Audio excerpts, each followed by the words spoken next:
Hey everyone, welcome back to the channel. Today, I'll show you how to add quick links on Shopify, a super useful tip for beginners to enhance your store's navigation. First, log into your Shopify dashboard and click on Online Store in the left-hand menu. Then click Customize to open the Shopify theme editor. Once inside the theme editor, navigate to the footer section.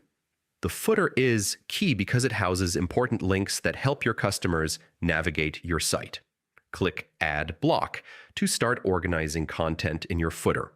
Next, choose Menu and click the Insert icon. Here you can create a new quick link.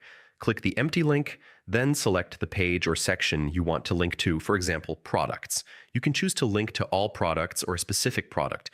There's even an option to open links in a new window to keep customers engaged while navigating external content. Once you've made your selection, click Insert to finalize the quick link. Double-check that everything looks and works correctly. Finally, click Save to apply your changes. And that's it.